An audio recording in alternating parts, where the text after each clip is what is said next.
Hi, I'm Saorlaith. I'm a chartered engineer working with DBFL Consulting Engineers as a transportation engineer, and I've been working a little over 6 years. I've been involved in STEM outreach for about 5 years now, which if you knew me is actually kind of ironic. If I had to give you a super condensed summary of my training, it would be that I knew I wanted to study engineering. I got my first choice and went to college with a Women in Engineering Scholarship Award. I really didn't like engineering in college and I wanted to leave. I lost my scholarship because I didn't get high enough grades. I stuck it out and I graduated and I said to myself I'd never work in engineering. Then I did a master's in planning to attempt to transfer my skills, where I found my passion for engineering again by taking a step away from it. I got a job as an engineer and now I promote engineering as a career. So probably not the most obvious choice for someone to be promoting engineering. And if my 22-year-old self could see me now, she'd be very confused. But my hope is that by sharing my own story, it might be useful for people who are maybe considering studying engineering but aren't quite sure it's for them. But equally, if you already know what you want to do, and this presentation will hopefully be useful to you as I'll go into some of the less talked about elements of an engineering career. To prepare for this, I messaged my engineering girls group chat, which is 5 close friends I've had since my first year studying in UCC. I asked them to share with me what advice they wish they had heard when they were still in school and thinking about studying engineering. We've all gone down different paths, even though we all started from the same place, so hopefully between us we have some interesting thoughts to share. The first thing to realise is that engineering is a huge field. There are so many different paths to take and no two journeys are the same. I can talk about my journey, but that doesn't mean it would be anything like your journey. It's also important to remember that, as a woman in engineering, I can't speak for all women in engineering. I'm a woman who, for example, struggles with confidence issues and imposter syndrome, so my journey is going to be affected by that. There are other women in engineering who might be very confident or very goal-orientated, and their journeys reflect that. So the first thing I would recommend people do is turn inwardly and look at yourself. If you're inquisitive, you can be an engineer. Anything beyond that is details. So the type of engineer you might be, or the kind of career you might have, is driven more by how you feel and act than anything else. It took me a long time to realise this, and I'm still getting to terms with it. It can be very intimidating to be presented with people who just have it figured out and know what they want to do and how they'll do it. It's so much more realistic when you realise that most people are constantly changing their goals and expectations or changing their career paths as their priorities or interests change. So to bring it back to the advice from my friends, when I asked them what they wished they knew before studying engineering, most answers were around the themes of job opportunities, career progression, salary and lifestyle. So I'll jump into job opportunities and career progression. One of the things that a few different friends mentioned is how the choices of what to study turned out to be less important than they thought they would be.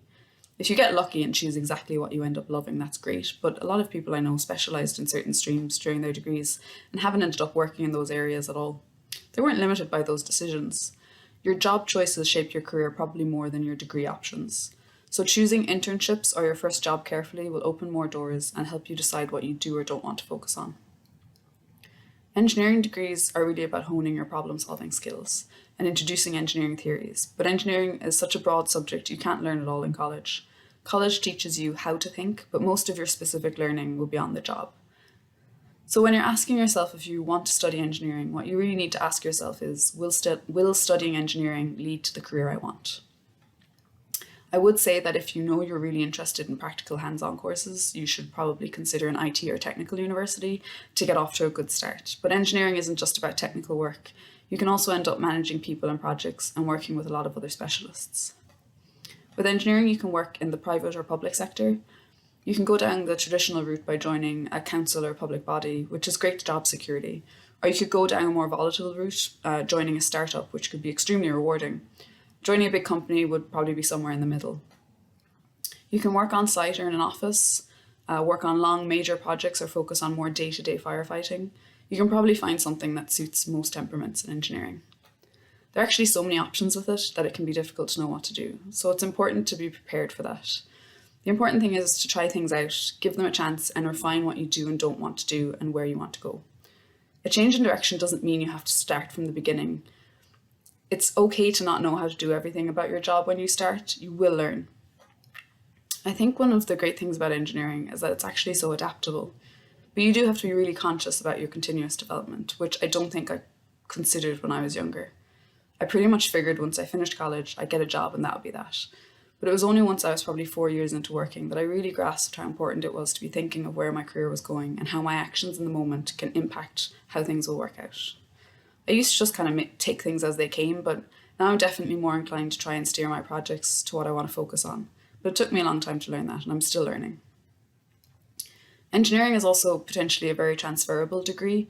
It could lead to work in many science, technical, or commercial roles, but you would need additional qualifications to follow some of these paths. There are a lot of opportunities for this for engineers because logical problem-solving skills are very useful in so many work environments.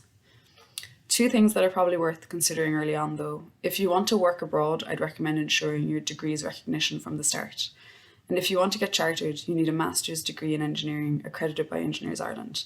But there are other paths to chartership based on additional learning.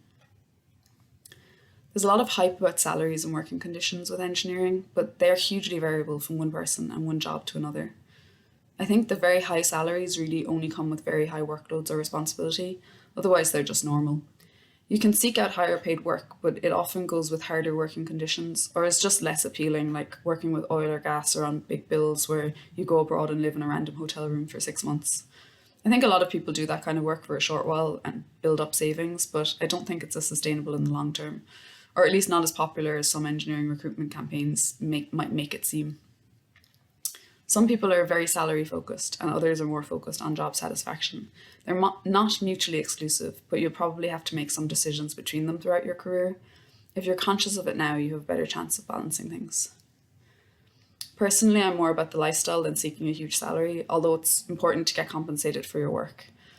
So some things to consider when you're choosing a career, is the type of work you want to do going to be available where you want to live? Will it be long hours and high pressure, or can you balance work and life? Is there the opportunity to advance as you gain more experience? And can you travel if that's what you want? Every career path has its pros and cons. I think that's what's more important than knowing exactly what you want to do now, is realizing that nothing is written in stone. If you study engineering, it can lead to a lot of different places, and it can be very satisfying as a career choice, whether you want to go into a very traditional engineering job or if you want more flexibility to discover what you want to focus on as you gain more experience. Your path through your career isn't as straight as you might imagine it when you're in school. When I was in school, I didn't even realize transportation engineering was a thing. I thought by doing civil engineering, I'd go into structural design and that would be my whole career. And even once I went into transportation engineering, I couldn't really see myself doing much different to what I did my first few years. But I changed companies this year and I'm already working on so many different things and learning as I go. At this stage, I've stopped trying to predict how things will go. I try and give myself some goals to work towards, and if I discover something new I want to do while working towards those goals, I'm happy to change direction. Obviously, this wouldn't be how everyone would want their career to go. I'm not saying it's how you have to do things, but it ties into what I said before about self-reflection. Just be aware of yourself as you go through your career. Be an active participant in your own progression. Learning doesn't stop when you leave college, and choices don't stop when you start working. I'm going to wrap it up here, but thank you for listening, and I hope that was helpful to someone. Best of luck with everything, and I hope you find great satisfaction in your careers.